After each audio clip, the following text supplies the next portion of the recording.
आज हम नागपुर के दंगों की बात करेंगे, नागपुर के हिंसा की बात करेंगे डॉक्टर राम पुनियानी साहब से।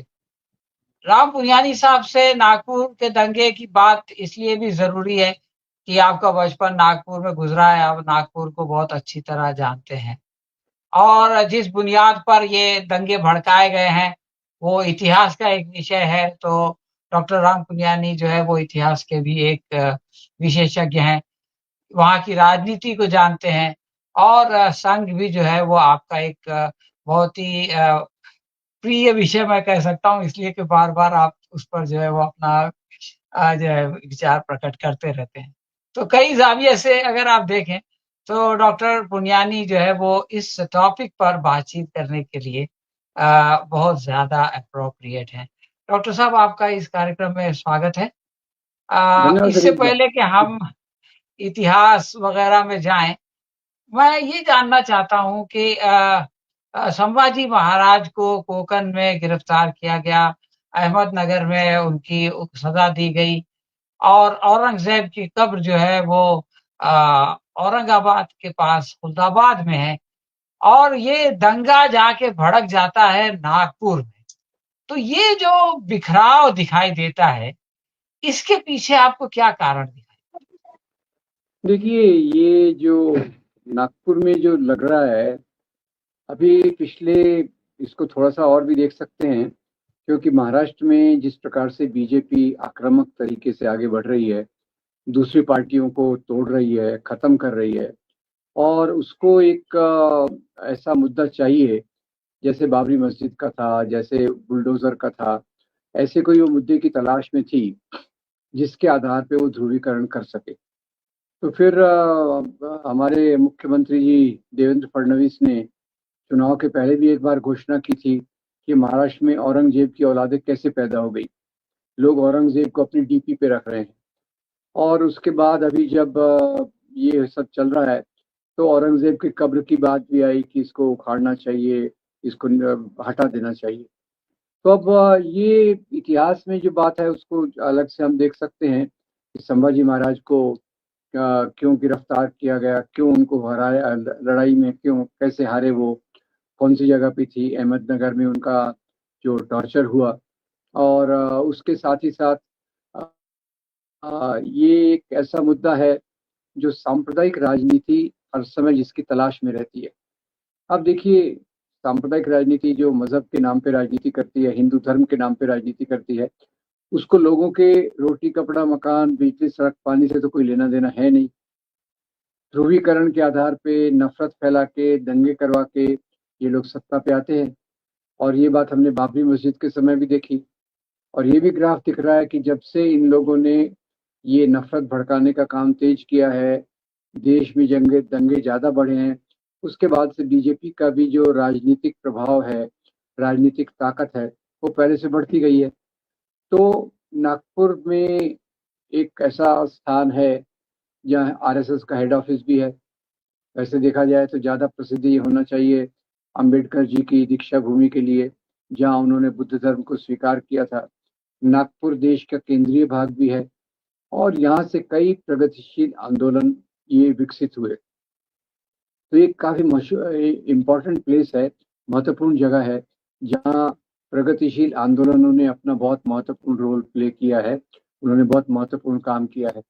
तो अब बीजेपी को जो चाहिए, यानी आरएसएस कंबाइंड जिसको हम बोल सकते हैं, हम आरएसएस का जो पूरा परिवार है, उसको जो चाहिए वो है ध्रुवीकरण करना।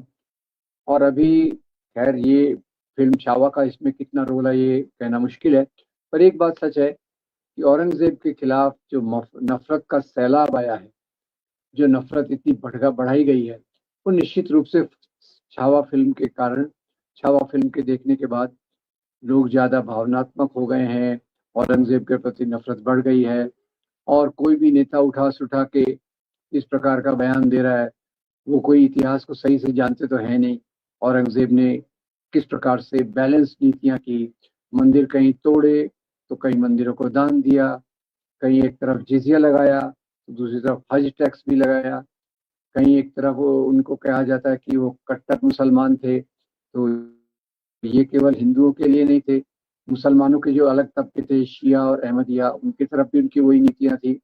जहां वो कहते हैं कि ये हिंदुओं से नफरत करते थे, हिंदू विरोधी थे, तो औरंगजेब के दरबार में हिंदू राजाओं की संख्या सबसे ज्यादा थी, 33%। तो ये सब मिले जुले माहौल में अकबर का जो संभाजी महाराज को जब उन्होंने हराया और संभाजी महाराज को जब उनके सामने लाया गया, तो उन्होंने अपमान किया और कहा कि भाई तुम इस्लाम स्वीकार कर लो। अब सलीम साहब, मैं एक ही बात आपको कहना चाहता हूँ कि जीतने वाला राजा हारने वाले राजा का अपमान, इंसल्ट करता है। कोई औरंगजेब को यहाँ इस्लाम नहीं फैलाना था। औरंगजेब को अपनी सत्ता फैलानी थी, संपत्ति ज्यादा जमा करनी थी, और जो भी राजा उससे हारता था कोई ना कोई अपमानजनक शर्त वो रखते रहते थे। हिंदू राजाओं में भी ऐसा होता था। जैसे आपको बता दूं कि हिंदू राजाओं में एक यहाँ चोला साम्राज्य बहुत प्रसिद्ध है। चोला राजाओं ने चालुक्य सम्राट चालुक्य राज्य पर हमला किया, दोनों हिंदू। अब चोला राजेंद्र चोला ने चालुक्य लोगों को हरा दिया। उसका जो सेनापति था समुद्र राज का धड़ अलग कर दिया, और समुद्र राज की जो बेटी थी, बहुत सुंदर थी, उसका नाक काट दिया। अब क्रूरता तो मुझे लगता है कि राजाओं का तौर तरीका होता था। उन पे कोई ह्यूमन राइट्स का लॉ तो लगता नहीं था, कोई भारतीय संविधान तो लगता नहीं था। हर एक राजा बादशाह की अपना तौर तरीका था। कोई राजा अपने विरोधियों को पहाड़ से ऊपर नीचे फेंक देता था जंगल में। तो अब ये क्रूरता नहीं है क्या? युद्ध होते थे राजाओं के बीच में। बताइए, युद्ध कोई गुलाब का फूल देके किया जाता है क्या? वो तो तलवार के माध्यम से खून बहा के, जो ज्यादा खून बहाएगा वो जीत जाएगा। युद्ध अपने आप में एक क्रूर चीज है। तो ये सब चीजें औरंगजेब पे लगा के इन्होंने एक नफरत का माहौल खड़ा किया है। और उस दिन जब नागपुर में हिंसा हुई, इस पे थोड़ा सा देख लेते हैं। अब इस सब के बीच में देवेंद्र फडणवीस मुख्यमंत्री हैं, गृह मंत्री भी हैं, याद रखिएगा, गृह मंत्री हैं। और बजरंग दल और विश्व हिंदू परिषद, इन्होंने एक मोर्चा ले गए नागपुर में महल एरिया में शिवाजी महाराज के पुतले के पास।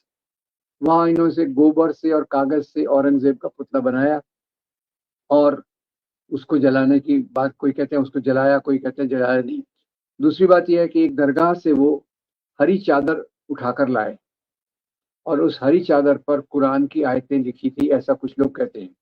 कुछ लोग कहते हैं उसमें कुरान भी थी। मैं उसके बारे में स्पष्ट नहीं कहूंगा, पर इतना स्पष्ट है कि इन्होंने उस हरी चादर को जलाया। अब ये यहाँ तक जो मामला आया, तो उसमें पहली बात सोचने की ये है कि होम डिपार्टमेंट हमारा क्या कर रहा था।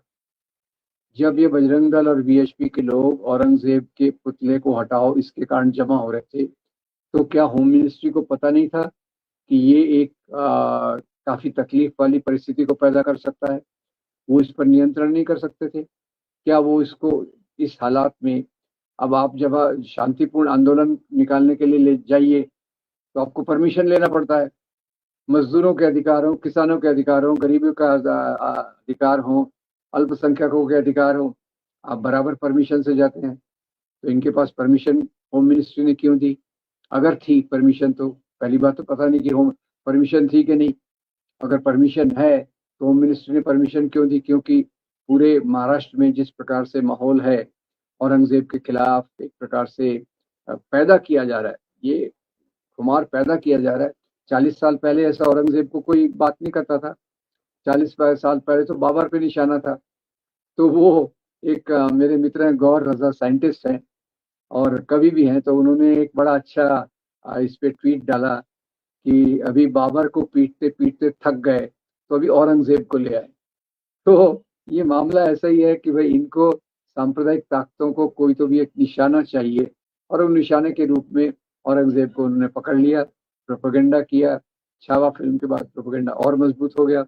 और ये वीएचपी बजरंग दल ने जो शुरुआत की पुतला जलाने की, हरा का चादर जलाने की, अब इस पे होम मिनिस्ट्री ने कंट्रोल भी नहीं रखा। अब ये सब दंगे की कहानी है। अब इसमें कई लोग घायल हुए, अस्पताल में हैं। सौभाग्यवश किसी की मृत्यु नहीं हुई और किसी को बहुत गहरी चोट नहीं आई जो जान का जोखिम जिससे हो जाए। पर पूरे नागपुर का एक माहौल खराब हो गया है। जगह जगह पुलिस तैनात है, कर्फ्यू है, धारा 163 है।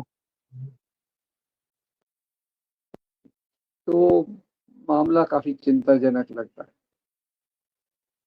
डॉक्टर साहब, नागपुर को आपने देखा है, लोग बताते हैं कि नागपुर से कभी भी जो है वो बीजेपी का या जनसंघ का उम्मीदवार नहीं जीतता था। पहला जो बीजेपी का उम्मीदवार जीता बनवारी लाल पुरोहित, वो भी कांग्रेस से बीजेपी। तो ये जी, उधर का एक खास माहौल जिसमें कि ये इनका हेडक्वार्टर है, उसके बावजूद इनका उम्मीदवार जीत नहीं पाता था। उसके अलावा वहां से हमारे मुख्यमंत्री आते हैं, वहां से नितिन गडकरी आते हैं। मैंने सुना उसी मोहल्ले में जो है वो मोहन भागवत साहब का घर है।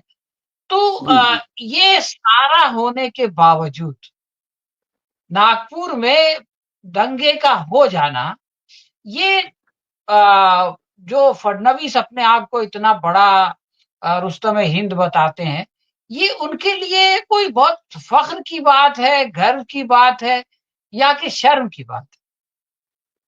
देखिए, आपके सवाल का जवाब मैं उल्टा देता हूँ। देवेंद्र फडणवीस के लिए ये शर्म की बात है। अब दूसरी बात बताता हूँ, जब 40-50 साल पहले तक नागपुर में बीजेपी का कैंडिडेट कभी जीत के नहीं आता था। आपने बिल्कुल सही फरमाया। कारण मैं बताता हूँ, क्योंकि नागपुर वो जगह है जहाँ दलित बहुजन आंदोलन बहुत मजबूत रहा है। नागपुर वो जगह है जहाँ मजदूरों का आंदोलन काफी मजबूत रहा है। नागपुर वो जगह है जहाँ से प्रगतिशील विचारों की जो गंगा है वो काफी बहती है। तो इसलिए ये काफी दिनों तक अपनी जड़ वहां नहीं जमा पाए। अब इनका हेड ऑफिस, जैसे आपने कहा भागवत जी का घर, महल से जो एरिया में दंगा हुआ उससे 1-1.5 किलोमीटर दूर होगा, रेशिम बाग में। तो सवाल ये उठता है कि उस एरिया में धीरे धीरे इन्होंने सांप्रदायिकता का जहर फैला के अपना बेस बना लिया, और उसके कारण अभी वो वहां से भी जीत पाते हैं। और गडकरी और फिर बाद में ये देवेंद्र फडणवीस, इन्होंने अपना बेस बना के उस वहां से जीत के आते हैं। तो सवाल यह है कि नागपुर मुख्य रूप से बाबा साहब आम्बेडकर की दीक्षा भूमि के नाम से जाना जाता है, और उसी प्रकार के प्रगतिशील विचार, वामपंथी विचार, वहाँ अच्छे आंदोलन हुए थे। और उसमें ये समय का एक इंडेक्स दिख रहा है कि हालात कैसे बिगड़े हैं। जिस शहर में बाबा साहब ने धर्मांतरण किया, जिस शहर में दलित बहुजन का बहुत वर्चस्व है, वहाँ इस प्रकार के दंगे में सफल होना, यानी वीएचपी, बजरंग दल, इन्होंने काफी सालों से वहाँ नफरत की राजनीति, ध्रुवीकरण की राजनीति, इसको एक बढ़ावा दिया है। और फिर वो ऐसी परिस्थिति खड़ी करते हैं कि पहला पत्थर उठाने वाला कोई एक मुसलमान होगा, मतलब परिस्थिति खड़ी कर देते हैं। ये डॉक्टर विभूति नारायण राय का रिसर्च है कि कई बार ये सांप्रदायिक ताकतें ऐसा माहौल खड़ा कर देती हैं कि जो अल्पसंख्यक समाज है उसको पहला पत्थर उठाना पड़ता है। ये कई रंगों में होता है। मैं उनका ऑब्जर्वेशन, उनका अवलोकन, उनकी रिसर्च का जो थीसिस था वो आपको बता रहा हूँ। तो नागपुर में भी यही बात हुई, हालात बिगड़ते गए हैं और जो सांप्रदायिकता है वो वहाँ काफी बढ़ती गई है। उसके कारण देवेंद्र फडणवीस, नितिन गडकरी जैसे ये लोग अभी चुन के आते रहे। और एक बात और मैं सलीम साहब बता दूं कि हो सकता है कि देवेंद्र फडणवीस इस प्रकार की जो राजनीति को बढ़ा रहे हैं, विकसित कर रहे हैं, उसके पीछे एक और कारण भी हो सकता है। वो कारण क्या है अभी शायद पता नहीं होगा कि नहीं, क्योंकि बीजेपी में एक रूल है, 75 साल के बाद उनको मार्गदर्शक मंडल में डाला जाता है, यानी सक्रिय राजनीति से रिटायर किया जाता है। तो अब मोदी का उत्तराधिकारी कौन? तो अमित शाह अपने आप को पहला मानते हैं, क्योंकि उन्होंने तो जो सब गुजरात और ये सब मोदी जी के साथ उनके दाहिने हाथ या बाएं हाथ के रूप में चलते हैं। फिर योगी जी भी हैं मैदान में, क्योंकि वो बुलडोजर बाबा और संभल ये सब चलते हैं। तो अभी एक टीवी एंकर ने बहुत अच्छी बात कही कि भाई अमित शाह के पास इतना बड़ा रिकॉर्ड है गुजरात का, फिर योगी के पास संभल है, बुलडोजर है, तो अभी देवेंद्र फडणवीस सामने आ गए हैं और कह रहे हैं मेरे पास औरंगजेब की कब्र है। मतलब ये इनके लिए इस प्रकार की चीजें एक प्रकार की ट्रॉफी होती है। आपकी क्वालिफिकेशन क्या है? आपकी क्वालिफिकेशन पीएचडी है। तो सांप्रदायिक राजनीति में क्वालिफिकेशन क्या होती है कि आप कितने भड़काऊ बयान दे सकते हैं, पोलराइजेशन कितना कर सकते हैं, ये उसके आधार पे फडणवीस साहब भी अभी शायद सामने आने की कोशिश कर रहे हैं। प्रोफेसर साहब, ये जो आपने कही 75 साल वाली बात, तो जी, ये बात कही जाती थी कि आरएसएस का सबसे पसंदीदा कैंडिडेट नितिन गडकरी है, इसलिए कि जी, वो उनके संस्कार जो है वो संघ के हैं, बचपन से उनका संस्कार वो आरएसएस के साथ रहे हैं जी, जी, और वो एक सॉफ्ट लीडर है, उस इलाके के मुसलमानों से उनके बहुत अच्छे ताल्लुकात हैं। और इस जी, दंगे से 2 दिन पहले उनकी एक स्पीच आई जो उन्होंने अंजुमन इस्लाम में की और उन्होंने बहुत अच्छी तरह से बताया कि किस तरह से अबुल कलाम ने जो है वो अपना नाम पैदा किया और किस तरह से अज़ीम प्रेम जी जो है वो कितना दानवीर हैं और मुसलमान जो है उनको इस तरह से आगे बढ़ना चाहिए और अंजुमन इस्लाम में इतने बच्चे पढ़े हैं और मुझको एक कॉलेज बनाने का मौका मिला तो मैंने अंजुमन इस्लाम को वो कॉलेज का परमिशन दिया। तो इस तरह से उस पूरी स्पीच को सुनने के बाद ऐसा लगता है कि उसमें कोई नफ़रत, कोई औरंगज़ेब, कोई भड़काऊ चीज़ें नहीं है, बल्कि सौहार्द की बातें हैं। अब वो तकरीर वो स्पीच वायरल हो रही है, इस बीच एक खबर ये आई कि प्रधानमंत्री नरेंद्र मोदी 11 साल में पहली बार जो है वो मोहन भागवत से मिलने के लिए नागपुर आने वाले हैं। और ये खबर अभी चली नहीं थी कि दंगे की खबर आ गई। तो ये जो नितिन गडकरी भी एक बहुत बड़े मैं समझता हूँ कि अगर संघ के पॉइंट ऑफ व्यू से देखा जाए तो शायद अमित शाह और योगी से ज़्यादा क्वालिफ़ाइड हैं प्रधानमंत्री पद के लिए। और उनकी कॉन्स्टिट्यूएंसी के अंदर अ, मो इनके गट ये अपने वो मुख्यमंत्री के गृह मंत्री होते हुए दंगा हो जाना। तो ये जो इंटरनल झगड़ा है संघ के अंदर का, इसमें इसका कोई इसमें कंट्रीब्यूशन आपको दिखता है? हाँ, ऐसे बहुत सारे राजनीतिक विशेषज्ञ इस पे बात कर रहे हैं। और जैसे मोदी जी 11 साल बाद इधर मिलने आ रहे हैं, उसके पीछे शायद ये कारण भी होगा कि 75 साल वाली सीलिंग को हटा दो, ये मैं सोच रहा हूँ। और दूसरी तरफ अगर वो बाकी नेता ये भी सोच रहे होंगे कि अगर मोदी जी को 75 साल का कानून लगाया जाता है तो फिर मेरा चांस लगना चाहिए, ऐसा बहुत सारे लीडर सोच रहे होंगे। और इसके लिए फिर वो देवेंद्र फडणवीस के लिए ये बहुत अच्छा साधन है, क्योंकि बीजेपी के अंदर क्वालिफिकेशन तो क्या है कि आप कितनी भड़काऊ बयान दे सकते हैं, कितनी नफरती बातें कर सकते हैं, कितना समाज को बांट सकते हैं, जिसके कारण आप एक हिंदू समाज का पोलराइजेशन, ध्रुवीकरण बढ़ा सकते हैं। ये कुछ हो सकता है, इसका संबंध हो सकता है, पर इसके बारे में बहुत स्पष्ट रूप से कहना मुश्किल है। अभी मोदी और भागवत जी की मीटिंग के बाद शायद पता चलेगा कि इनका ये है।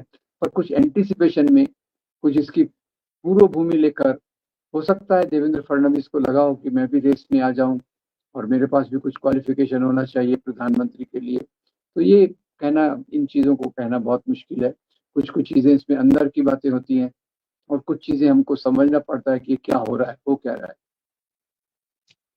अब हम लोग जहाँ से आपने बात शुरू की थी इतिहास उसकी तरफ जाते हैं जी, और जी, मैं जी, चाहूँगा कि अभी जो हमारे पास 10 मिनट बाकी है, उसमें आप बहुत ही संक्षिप्त में पहले तो संभाजी महाराज की जो ज़िंदगी है वो 5 मिनट में बताएँ और उसके बाद जो उनके बेटे शाहू महाराज की ज़िंदगी, उसके बारे में 5 मिनट में बताएँ। ताकि इस परिप्रेक्ष्य में हम देख सकें कि आज के ज़माने में जिस तरह की बातें की जा रही हैं और उस ज़माने की सच्चाई क्या थी। तो पहले आप संभाजी महाराज के बारे में बताएँ कि उनका बचपन से लेकर के आखिर तक का वक़्त जी, जी। की अहम इवेंट्स क्या थे? और उसके बाद फिर मैं आपसे साहू महाराज के बारे में पूछूँगा। देखिए, संभाजी महाराज ये शिवाजी महाराज के पहले पुत्र थे, बड़े पुत्र थे।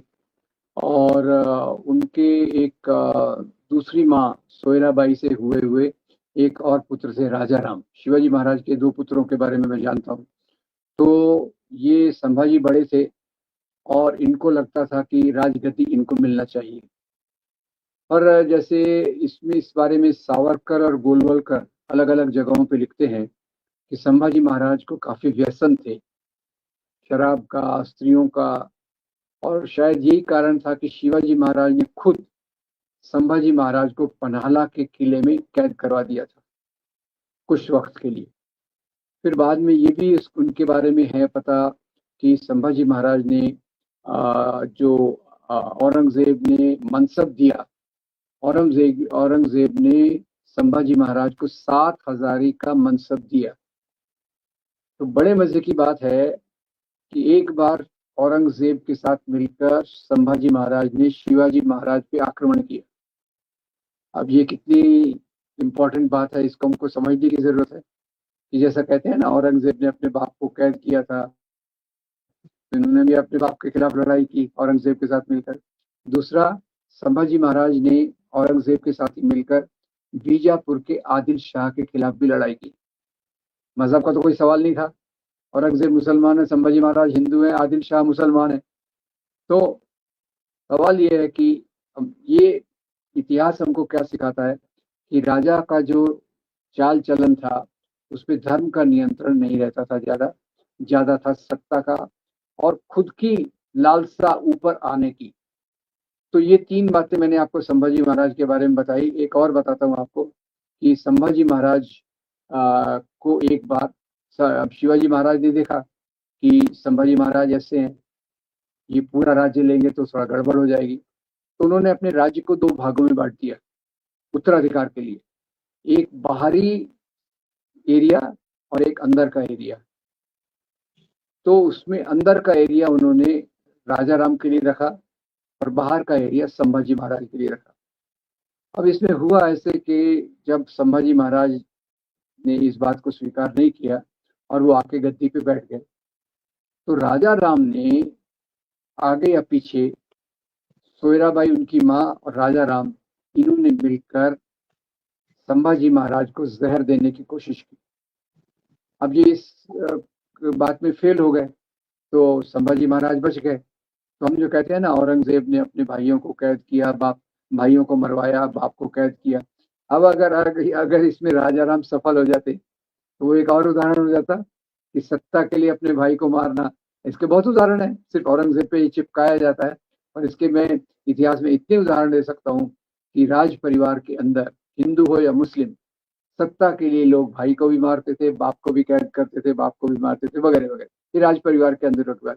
तो संभाजी महाराज का जो चरित्र था उसके बारे में शिवाजी महाराज को भी डाउट था। और जैसे ये सावरकर लिखते हैं अपनी किताब हिंदू पदपातशाही में, वो लिखते हैं कि संभाजी महाराज नेतृत्व के लिए अयोग्य थे। ये मेरे वाक्य नहीं है, ये इनके वाक्य सावरकर के। और यही बात सावरकर, गोलवलकर और स्पष्टता से लिखते हैं। उनका जो शराब की आदत और स्त्रियों की लत, इसके बारे में वो भी लिखते हैं।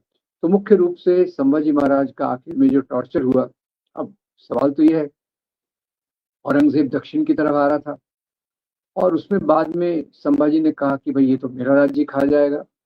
तो इसलिए संभाजी महाराज ने जब उनका मुकाबला किया, और मुकाबला भी किसके साथ हुआ देखिए, औरंगजेब का जो सेनापति था उसका नाम था राठौड़, यानी वो एक राजपूत था, क्योंकि औरंगजेब के दरबार में बहुत सारे गैर मुसलमान बड़े अधिकारी थे, उसमें एक राठौड़ था जो संभाजी महाराज के खिलाफ जिसने लड़ाई लड़ी थी, और वही संभाजी महाराज को पकड़ के औरंगजेब के सामने लाया। तो औरंगजेब ने पहले तो उनका बात कहा कि भाई तुम माफी मांग लो, मुसलमान बन जाओ, माफ कर दूंगा। संभाजी महाराज ने कहा नहीं। तो फिर उनकी बहुत उन्होंने बेइज्जती की, उनको जोकर के कपड़े पहनाए, पूरी सेना के सामने उनकी परेड करवाई, लोग बहुत हंसे, और इसके बाद धीरे धीरे उन्होंने टॉर्चर करके उनको मारा। तो ये संभाजी महाराज की कही जा सकती है समरी, उनके जीवन की समरी में ये 2-3 चीजें मुख्य रूप से आती हैं। तो वो औरंगजेब के साथ भी थे, 7 हजारी का ओहदा लेकर। शिवाजी महाराज के खिलाफ उन्होंने जंग भी की, आदिल शाह के खिलाफ भी जंग की औरंगजेब के साथ मिलकर, और उनके भाई राजा राम ने उनको जहर देने की कोशिश की। ये 3-4 चीजों से हमको इतिहास में राजाशाहियों का पैटर्न क्या था वो हमको एक समझना चाहिए। डॉक्टर साहब, ये बात कुछ अभी जो मराठी मीडिया में खास तौर से ये हुई कि ब्राह्मणों ने जो है वो बहुत खास रोल अदा किया संभाजी महाराज को सजा दिलाने में, और उनका भी ये कहना था कि इन्होंने इस तरह से मनुस्मृति के खिलाफ काम किया है, इसलिए इनको वो सजा देनी चाहिए। तो वो खाली डिस्कशन है या उसका कोई हिस्टोरिकल आधार भी? देखिए, शिवाजी महाराज के बारे में एक तरफ तो जो पेशवाई समझ है वो है, ब्राह्मणवादी समझ है, और दूसरी तरफ से जो फुले, अंबेडकर, इनकी समझ है। और फुले महाराज ने खास तौर से शिवाजी की कब्र को खोद के निकाला था, और शिवाजी के विरोध में ब्राह्मण थे। याद रखिए, शिवाजी के विरोध में ब्राह्मण थे, और शिवाजी महाराज को जब राज्याभिषेक करना था तो इन ब्राह्मणों ने उससे इनकार कर दिया था। ब्राह्मणों ने कहा कि भाई तुम क्षत्रिय नहीं हो, हम तुम्हारा राज्याभिषेक नहीं कर सकते हैं। तो बनारस से गागा भट्ट नाम के एक ब्राह्मण को लाया गया, बड़ी दक्षिणा दी गई, और उन्होंने इनका राज्याभिषेक किया।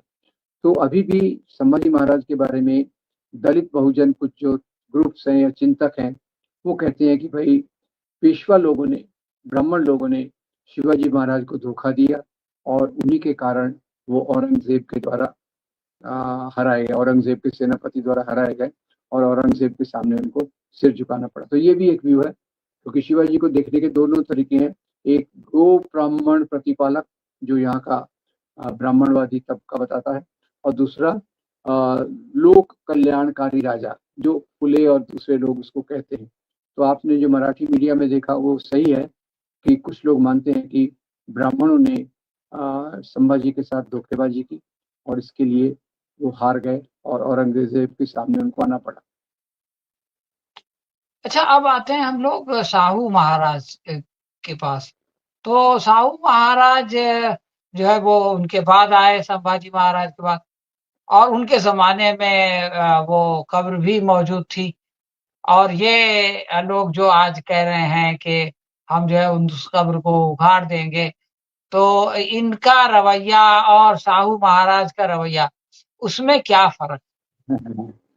देखिए, ये बहुत मजेदार है।